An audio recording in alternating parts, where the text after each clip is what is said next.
Long ago, in a small town in southwestern Nigeria, where dusty roads met rows of palm trees and the sound of motorcycles filled the air every evening, people believed that nothing stayed hidden forever.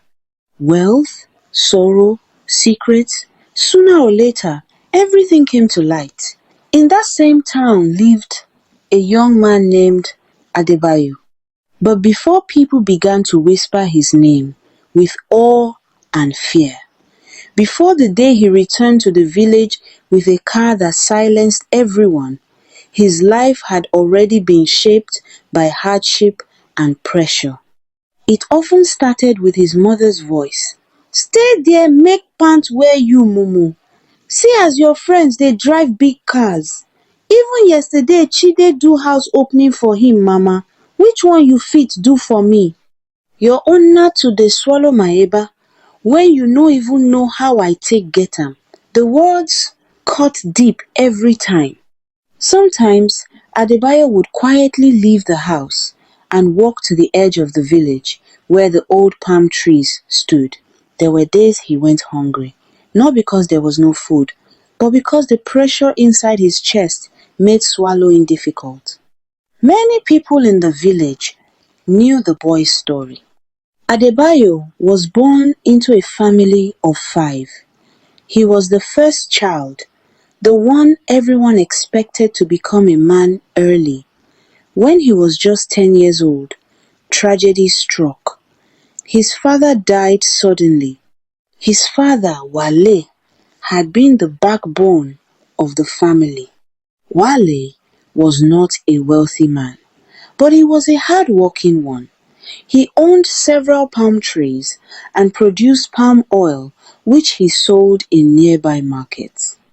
During certain seasons, he also joined the fishermen by the river, spending long hours casting nets into the water.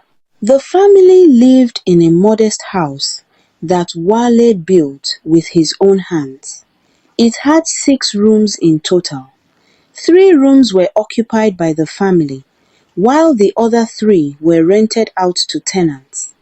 Behind the house stood a shared bathroom made from cement blocks and a pit toilet used by everyone in the compound.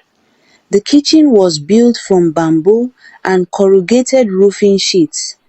It was simple living. But one thing Wale never allowed was hunger in his home.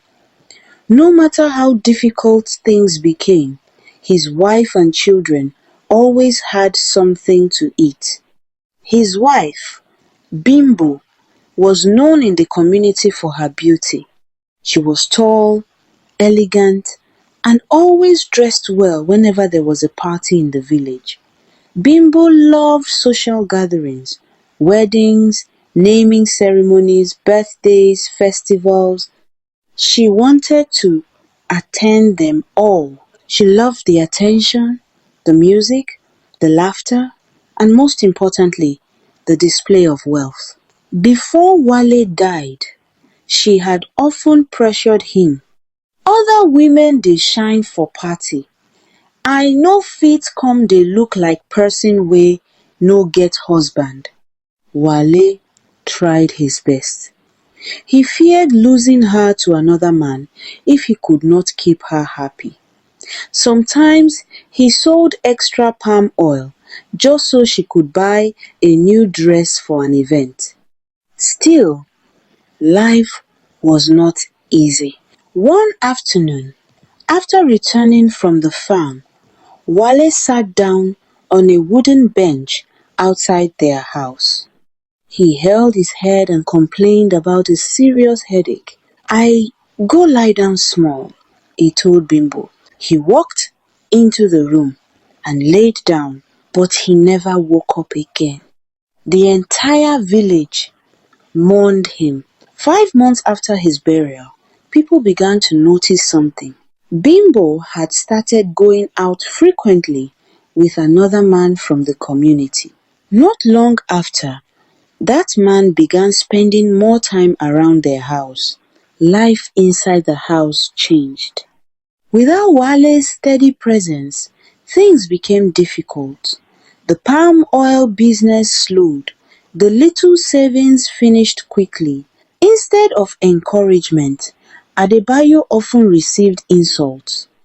Whenever Bimbo saw other young boys around the village who appeared successful, she compared them to him. Look that boy. He no reach your age. He already dey drive motor. Each word felt heavier than the last. Adebayo grew quieter with time. The boy who once ran around the compound chasing chickens now spent most of his time alone. Years passed. People began to notice that Adebayo sometimes disappeared for long periods. Days would pass without anyone seeing him in the village. No one knew where he went. Then, one day, everything changed. It was a hot afternoon. The sun hung heavily in the sky when the sound of a powerful engine echoed through the dusty road leading into the village. Heads turned. Children stopped playing. A shiny, beautiful car rolled slowly into the compound where Adebayo's family lived. At first, people thought a rich visitor had arrived, but when the door opened, everyone froze. It was Adebayo. He stepped out wearing expensive clothes, dark sunglasses, and confidence that none of them had ever seen before. Before anyone could even ask questions, bundles of money flew into the air. He sprayed money everywhere. The entire village erupted. People rushed forward, grabbing the notes from the ground, shouting his name. Adebayo! Adebayo! The noise filled the compound. His mother, Bimbo, ran outside. When she heard the commotion, the moment she saw the car, her face lit up with pride. Not once did she ask where the money came from. Not once did she ask how her son became rich overnight. Instead, she embraced the attention. Life transformed quickly. Adebayo built a massive duplex in the village and moved his family there, abandoning the old house their father built. He bought gifts for many people. For his mother's boyfriend, he purchased a large tipper truck. His mother herself bought 10 motorcycles, which she gave to riders who paid her daily income from them. Parties became frequent again. Bimbo returned to the life she loved. At events, she sprayed money heavily into the air while people praised her. Months turned into years. Everything seemed smooth. Until the day Adebayo's younger sister fell in love. The man she loved was a pastor. When the pregnancy was revealed, the pastor did not deny responsibility. Instead, he came with his family to perform the proper rites. The families agreed. The traditional wedding and church ceremony were scheduled. Preparations filled the village with excitement. On the day of the wedding, guests arrived from neighboring towns. Music played loudly. Women dressed in colorful aso-ebi fabrics filled the church. The ceremony went beautifully. When it was time for gifts, Adebayo made a grand announcement.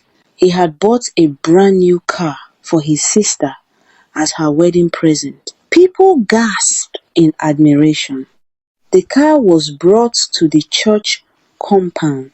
Adebayo held his sister's hand and led her outside. Their mother followed behind them, smiling proudly.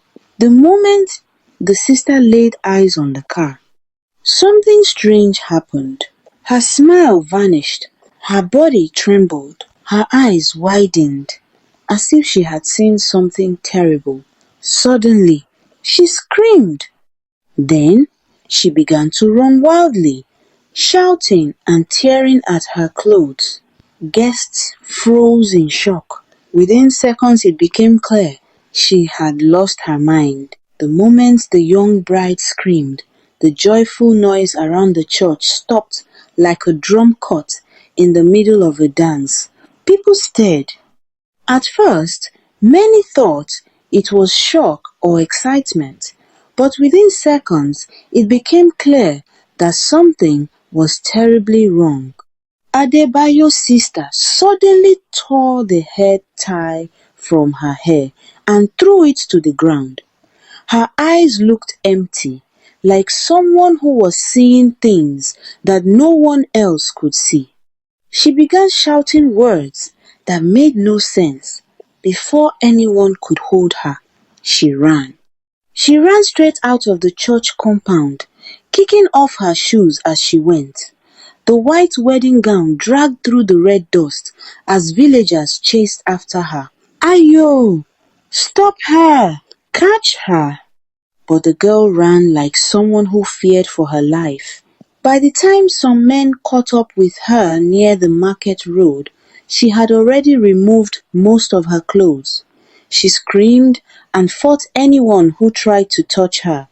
From that day, the story of the wedding changed. Instead of celebration, the village began to talk about madness.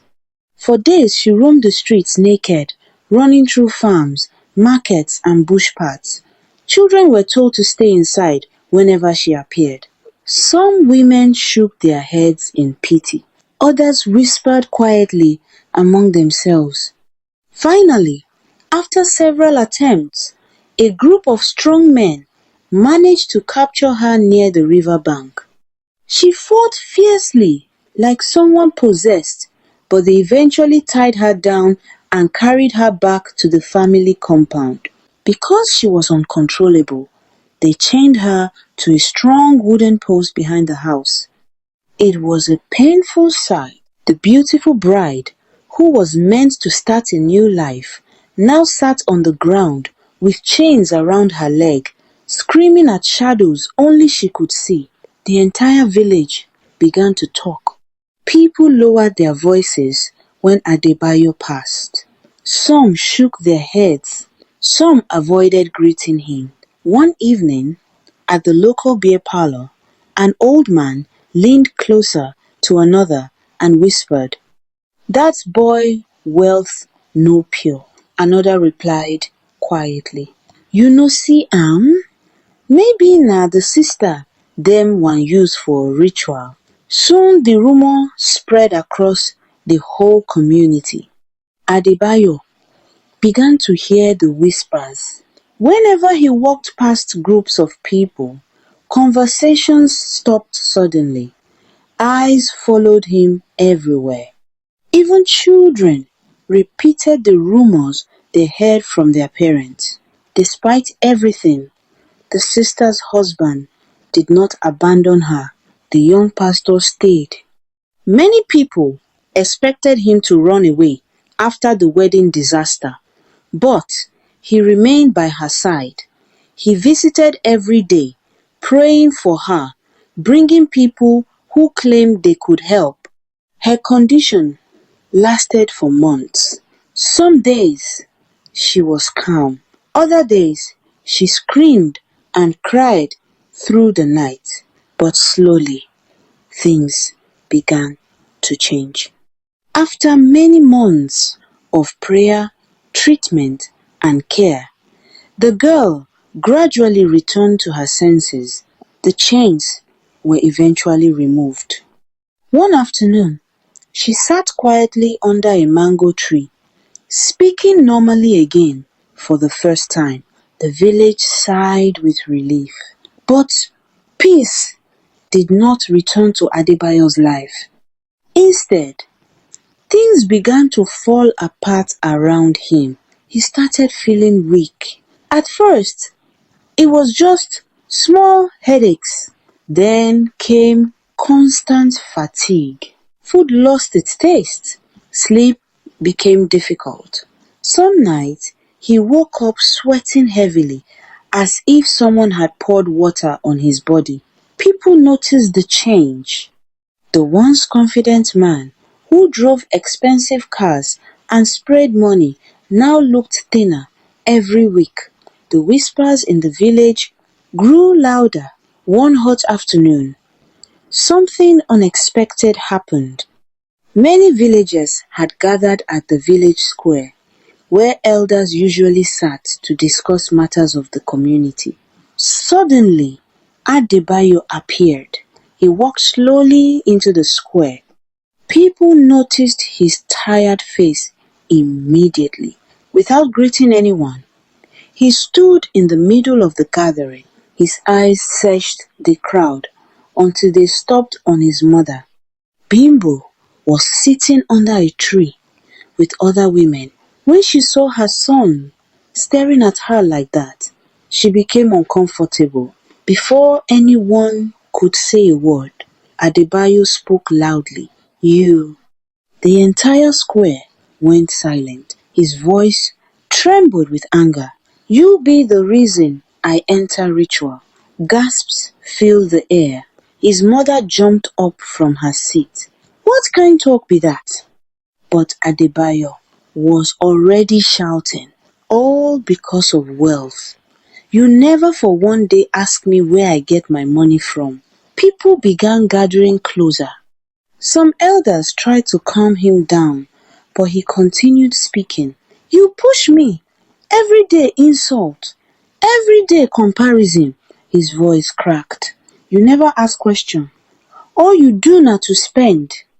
The crowd stood frozen. No one expected such words in the open square. Bimbo's face changed from shock to anger, but Adebayo kept talking, his voice louder now, carrying across the entire village square, and the villagers listened. The village square remained silent after Adebayo shouted at his mother. Even the wind that normally carried dust across the open ground seemed to slow down. The elders sat quietly on their wooden benches. Women who had gathered under the big Iroko tree stared at the young man whose wealth had once made the entire village proud. But now, his voice carried pain, real pain. Adebayo's chest rose and fell as he tried to control his breathing. His eyes looked red, as if he had not slept for many nights. Then slowly, he began to speak again. My people, make una hear me today. His voice was no longer angry. It was broken. I no wake up one morning, decide, say, I want enter ritual. Life push me reach that point. The villagers leaned closer. Some crossed their arms. Some shook their heads quietly. Adebayo wiped tears from his face and continued. When the pressure for house become too much, I no fit bear am again. My mama stop my school because she say she no get money for school fees. He paused. But when I talk say make I learn work, maybe mechanic or carpentry, she insult me. His voice cracked again. She even stopped giving me food. A murmur passed through the crowd. Adebayo looked toward his mother. The pain too much. My own mother treats me like stranger because of money. Bimbo avoided his eyes. That night, I leave the house. The crowd remained silent. I no know where I dey go. I just dey walk. Walk tire me. He swallowed hard. That was how I meet my friend, Yinka. Some villagers nodded. They had heard that name before. Adebayo continued slowly. I tell am everything. Everything wey dey happen for house.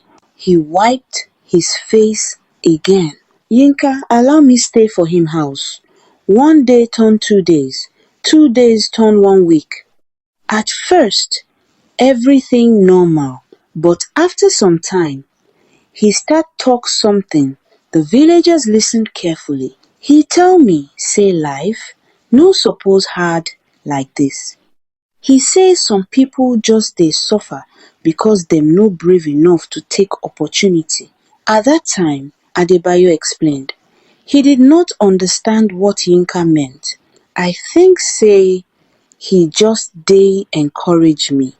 But one night, everything changed. Adebayo looked up toward the sky before speaking again. That night, we go see one herbalist.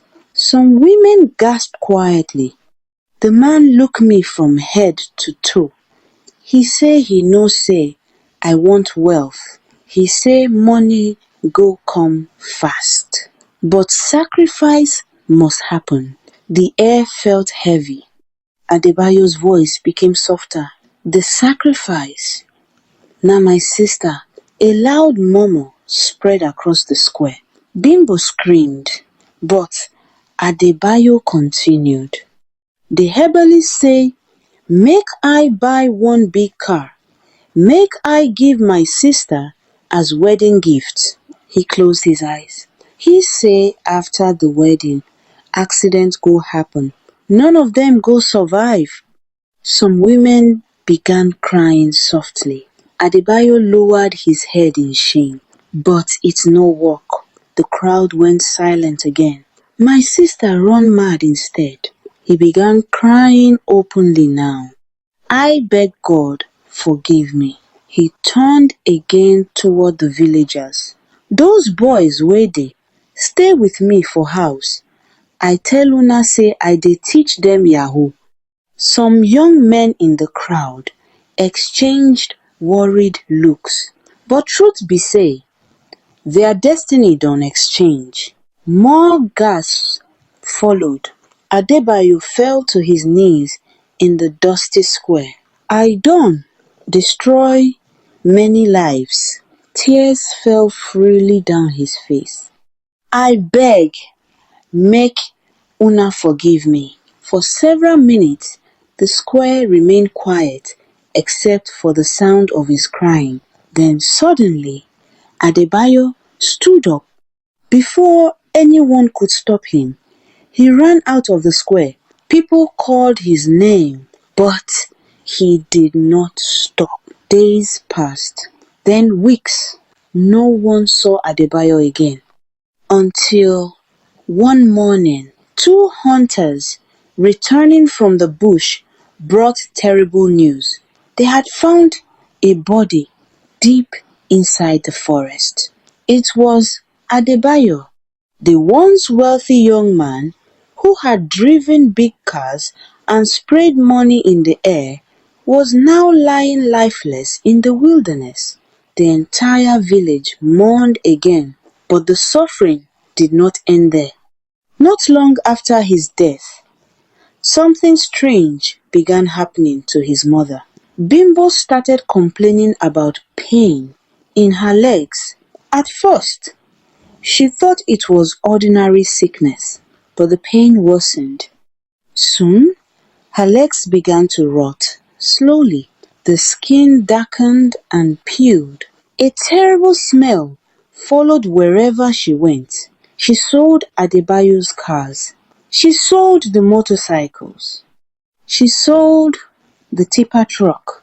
Even the big duplex was sold in search of healing. Yet, the sickness remained. Day after day, the woman who once loved parties and sprayed money now sat alone, watching her legs decay. People in the village often repeated one lesson whenever they told a story. That wealth without truth brings sorrow, and that pressure can destroy the lives of those who cannot escape it. That was the story of Thanks for Adebayo. watching.